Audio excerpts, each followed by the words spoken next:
So we're going to do some icebreaker questions, right? We'll start easy. Favorite worship band? Go. I think right now, like Red Rocks Worship. Red Rocks Worship.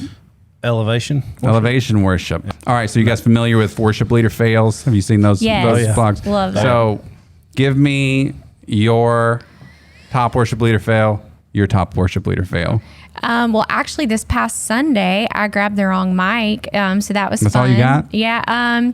I just grabbed the wrong mic. No, for me, probably there's been a lot. There's probably like you're talking and you say things that words come out that you don't mean to come out. But one Sunday we were playing and we had built up this song. We was on the bridge and we hit it and all the power cut off. Oh, nice. It And was like a holy moment. Oh, God yeah, was just like, it was. Boom. And it was one of those you're just kind of like, what just happened? So I attended this old Baptist church that was like a hellfire and brimstone kind of Baptist church. And I was probably 8 years old or something. And the preacher was like going to town on like the salvation message and so on and so forth. And like as he got the most heated, the back of the doors blew open on the church because like a wind gust hit it just right. Yeah. And it knocked all the side doors open. We were like, ah! And like, we all got saved that day. Yes.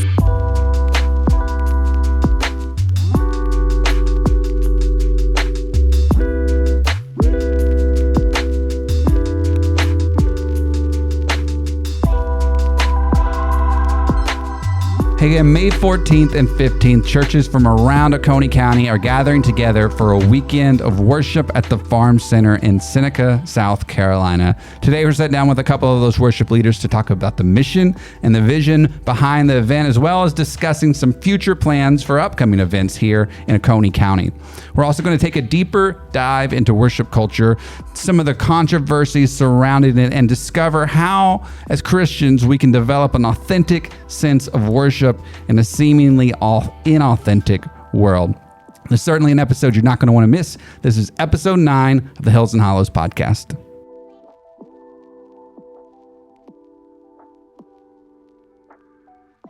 So anyways, we're here to talk about worship today, the Farm Center, the night of worship that's coming up. Yep. If I remember correctly, it all got started because of you. You want to tell that story a little bit? Well, I won't say just me. It started with Curtis Brock. He's on the Farm Center board, and he had the idea. But we were in our yard just playing with our kids, and he and his wife were actually trying to find someone else's house that they knew. They were driving up and down our neighborhood. They saw us outside, just stopped to say hey. And just within conversation, he found out that I was on staff here at Foothills, and he kind of pitched this idea of a worship night. And so that's where it got started. Yeah, in my front yard. So he had this idea. We got together. We wanted to bring in multiple churches from all around the community, and that's what we did. Kicked it off last fall. Awesome, man. You want to tell us a little bit? I mean, a lot of our people know Sharon, so you want to tell who you are and how you got involved with this as well. So I'm Brock Williams. I'm the worship pastor at Golden Corner Church, and I've been there for 15, 20 years on staff there. But actually, Kyle, Sharon's husband, called me about this event last year. And, man, I didn't know Curtis, didn't know any of the guys, but we all met at a coffee house and went over everything. And, you know, when you meet people and you just know it's right. Right. And we sat down, we started talking about the vision of what we wanted to do, and the community come together and these churches come together, and it was just like, man, this is right. You know, these people love Jesus, number one, right, which is always the most important.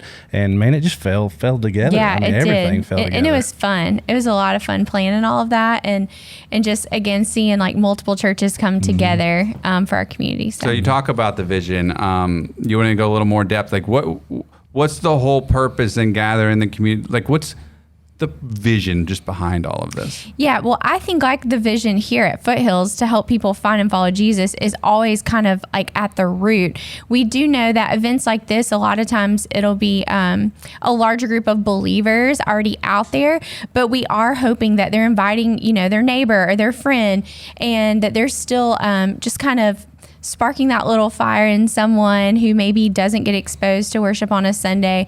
But also, like we said, just bringing our whole county together. We've gone through a lot the past few years, and we've seen Seneca come together through the tornado and things like that. But this allowed our whole county to kind of come together and just worship Jesus.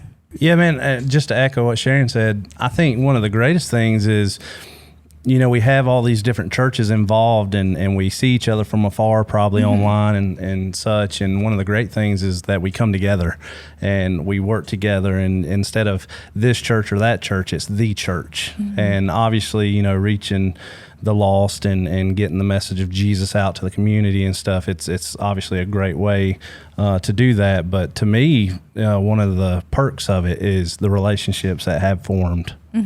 Just meeting all these other churches. I think Curtis said there were, it was like 10 or 15 churches involved in this year's Night of Worship. So that's it's just awesome. incredible. And it's all, a lot of people think worship, and if you're not familiar with like church worship music, a lot of people tend to lump it into one particular style. But there's gospel music, there's country, there's bluegrass, there's a lot of different. And this year we're actually having 2 nights. So the last one was one night, and it was Life Point, Golden Corner, and Foothills.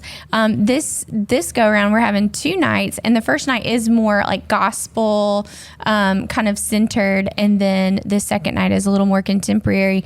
But even among like those churches, there's different sounds. So we'd say like Golden Corner definitely has more of like a rootsy kind of like country southern country. sound. Okay, country. Or country. He said it. It's a safe space. Yeah, safe space. But yeah, it's definitely a cool sound. So we, even on Sunday, even though it's contemporary music, it still feels and sounds different. That's awesome. So tell us the details. Anybody listening who doesn't know what's going on, you want to tell us the details about it? The Night of Worship, yes, as far as the Night of Worship. So Saturday will be from, what's the times? I'm sorry. I guess I should have pulled all this up. I think we're going to open the gates at 5. So we'll kick off, and we'll make sure we put those exact right dates out there soon. But Saturday will be the Singing Christians, Zion Quartet. Like Sharon said, it'll be more Southern gospel feel for Saturday night. And then Sunday will be same thing, opens at 5, and we'll kick off with I don't even know if we've set the order yet, but one of the bands. But we're going to have Life Point, Golden Corner, and Foothills. Yep. So all 3 of those will be there. And Sunday. is there anything else going on? Yes, food? so Anything we've for got food. kids? Yes, absolutely. We have food vendors. There are going to be tents from different churches that'll have free popcorn and drinks and things like that. I think they were trying to get like axe throwing and different like little events out there, but it's in a big field. So the farm center is actually like a natural amphitheater. So it's really cool. It's a really grassy, wide open field. So people bring their lawn chairs out and blankets, and people just kind of hang out. Kids can run around. I think my boys, they just ran the whole time we were out there. So very laid back. Yes. The whole thing. Bring a lawn chair and a blanket and just have fun and listen to music grab and worship some food with the community, right? Yes. The food's really good. What are we eating? Alazan, for sure. I can't go wrong with that. It's great food. Most of the people that listen to podcasts are Christian, but we have a lot of people that aren't Christians that listen to podcasts too. So we talk about worship, and we talk about worship leaders. So like, what is worship in the church? What does a worship leader do for someone who has no understanding of that, really? Yeah, exactly. I think a worship leader is someone so first of all, worship is not just on a Sunday morning. It is 7 days a week. It's how you conduct your life, how you go about being in the Word and leading others on and off the stage. So I think that's the first characteristic of a worship leader, that they're doing that on and off the stage. They are someone who is spiritually mature, that can lead others. It's not just someone who's up there singing a song. So it would have to be someone who is in the Word, has a strong relationship with Jesus, and is able to lead others in that moment. Yeah. I usually, it's simple for me. Worship is a direct contact with God. Yeah. And that can be through prayer. It can be through singing. Like you said, some of my greatest worship moments have not been on a stage. It's been, to take it kind of the country route, it's been deer hunting, or on a bass boat, or on a hike, or in my truck listening to the radio or something. And to me, it's everything that God does for us. It's all the good, and it's given back to God. It's just all the blessings that you receive. and it's just a way to say, God, I love you, thank you. And to me, man, it's as simple as that. No, I think that's good, because that was going to be my next question is, does it have to be music? Do we have to worship through music? And are there other forms of worship? Yeah, absolutely. I think being in the Word is a form of worship in and of itself, and just how we show Jesus every day to other people, I think that is also a form of worship. So I don't think it has to be with a mic or an instrument. No, that's good. So I want to kind of shift gears a little bit here. I think in today's culture, there's a lot. We hear a lot of controversies in Christian music and Christian artists and pastors, and sometimes with worship music, there's like this connotation where it's gone from being worship music to being a marketing gimmick, and we're selling albums, and we're just living that same earthly materialistic lifestyle through it. And then churches, like I watched a documentary on this recently, and churches are starting to just like replicate what they see. And there's a lot of falseness. And I don't want to name names. I don't want to get into church, what churches are doing it, what bands are doing it, or anything else like that. But how can we cultivate a true, authentic sense of worship in a world where there's so much fake out there? I think you got to know your audience.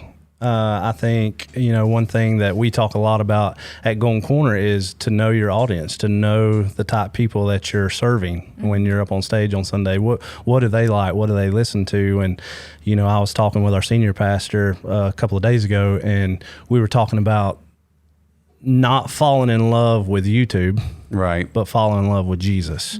You can get these ideas, and I think we all probably watch YouTube and watch Elevation, Hillsong, all these great worship teams, and we get ideas for songs and stuff, but at some point it's got to be about your relationship with God, and what is the song saying to you, and then you introduce that to your church, and let whatever flows out of that flow out. Don't try to mimic something. Right. Be yourself, be authentic. Yeah, I think for our team specifically, we are very intentional about praying before we ever start set planning or anything like that. We pray, we get into scripture of what the message is going to be, and we truly ask God to give us what He wants to see happen on those particular Sundays. So for me, I think that with today's culture, you kind of have to do the complete opposite, and it's an act of surrender. So it's surrendering to God, surrendering to His will, and not trying to make it what we want or copy and pasting what we see out there. I read a quote that said, "Worship leaders now are known for our ripped jeans instead of our torn hearts." Right. And I think that is so crucial. We have to go back to a place of surrender. So what about someone who maybe isn't involved in the worship team, or there's somebody out there in the community that are out there in church saying, like, how do I worship? How do I surrender this to God? Like, they don't know. They don't have that understanding like we do growing up in the church and being a part of the church. So what advice would you have to them, either of you?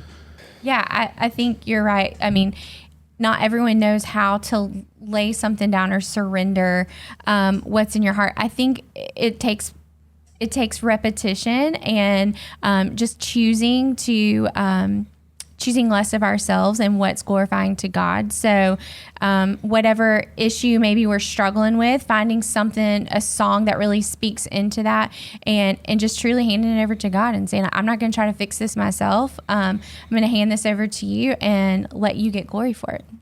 Yeah, and I think too, kind of what you said just a minute ago, the idea that you see kind of maybe you see a group of people and how they worship, and you think that's how I have to be, and that's just not what God intended. No, that's really God didn't intend for everybody to be the same, and you have to raise your hands to every song, or you have to sing. Man, you find what works for you, and that's why I think it's so important that you worship God through prayer and through your devotion times and stuff like that. And I think as you get more mature in your relationship with God, you'll see things change. Things will come more natural and stuff. So I don't ever expect or think anyone has to go into it and be the super Christian. Right. That's not what God wants. God just wants a relationship. And what comes from it, comes from it. Yeah. No, I think that's great. You guys have anything else you want to add before we wrap up for the day? I'm really excited about Night of Worship, man. Yeah, share and pitch them. Sell everybody and come into this night of worship. Definitely come out. It's going to be a great time, if anything, just to hang out with your community. And we know as Christians, as believers, even non-believers, we are called as humans to be in community. And so just come out and hang out, have fun, get some food, listen to some awesome music, and learn about Jesus. Yep. Awesome, guys. Well, thank you so much for sitting down with us, hanging out. Guys, thank you for watching. Thank you for listening. You can stay connected with us always online at foothills.cc/Hills and Hollows. You can learn more about the night of worship at the Farm Center on our events page as well. But you can stay connected always. iTunes, YouTube, Spotify, all the social media sites that we're on. Till then, we'll see you next week.